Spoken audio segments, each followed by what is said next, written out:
లక్షలాది మందికి మన తెలుగు మ్యాట్రిమోనీ ద్వారా వివాహాలు జరిగాయి. తెలుగు వారి నంబర్ 1 చాయిస్ తెలుగు మ్యాట్రిమోనీ. గిరిజనుల జీవనశైలి మెరుగుపరచాల్సి ఉందన్నారు AP deputy CM Pawan Kalyan. తనకు అడవి, ప్రకృతిపై అపారమైన ప్రేమ, గౌరవం ఉందన్నారు. ఏ పార్టీ అధికారంలో ఉన్నా ప్రగతి ఆగకూడదన్నారు పవన్. అడవి తల్లి బాట కార్యక్రమంలో భాగంగా అల్లూరి సీతారామరాజు జిల్లా డుమ్రిగూడలో పవన్ కళ్యాణ్ పర్యటించారు. అడవి తల్లిని నమ్ముకుంటే మనకు బువ్వ పెడుతుంది, నీడనిస్తుందని డిప్యూటీ సీఎం పవన్ కళ్యాణ్ అన్నారు. అల్లూరి సీతారామరాజు జిల్లా డుమ్రిగూడలో అడవి తల్లి బాట కార్యక్రమానికి ఆయన శ్రీకారం చుట్టారు. పలు ప్రాంతాల్లో రోడ్ల నిర్మాణానికి పవన్ శంకుస్థాపన చేశారు. గిరిజన ప్రాంతాల్లో రోడ్ల నిర్మాణానికి నిధులు కావాలని సీఎం చంద్రబాబును కోరితే 24 గంటల్లో 49 కోట్ల రూపాయలు మంజూరు చేశారని అన్నారు. ఆయనకు మనస్ఫూర్తిగా ధన్యవాదాలు చెబుతున్నానని పవన్ అన్నారు. అడవి తల్లి బాట కార్యక్రమం సందర్భంగా గిరిజనుల ఆహారోత్పత్తుల్ని పరిశీలించారు పవన్.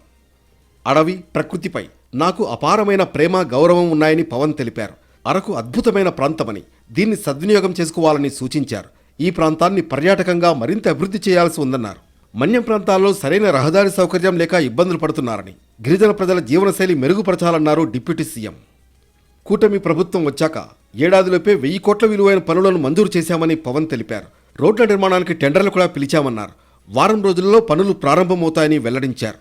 మన్యం ప్రాంతంలో కూటమి పార్టీలకు ఓట్లు పడకపోయినా ఇక్కడ ప్రజల బాగోగులు చూడటానికి తాము ఉన్నామని పవన్ తెలిపారు.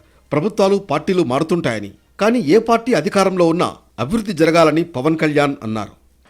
నా కోరిక ఒకటే, వచ్చే ఎన్నికలకి మొత్తం మన్యం అంతా కూటమి ప్రభుత్వం పతాకాలతో రెపరెపలాడాలి.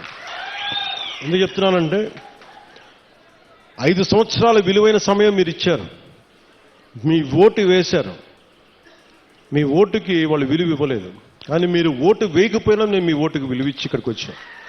అంతకుముందు పెదపాడు గ్రామంలో గిరిజనులతో పవన్ కళ్యాణ్ సమావేశమయ్యారు. చాపరాయి ప్రాంతాన్ని దాటుకుంటూ గిరిశిఖర గ్రామానికి ఆయన వెళ్లి అక్కడి ప్రజలతో సుమారు గంటసేపు మాట్లాడి వారి సమస్యలు తెలుసుకున్నారు. స్థానిక సమస్యలను 6 నెలల్లో పరిష్కరిస్తామని వారికి పవన్ కళ్యాణ్ భరోసా ఇచ్చారు.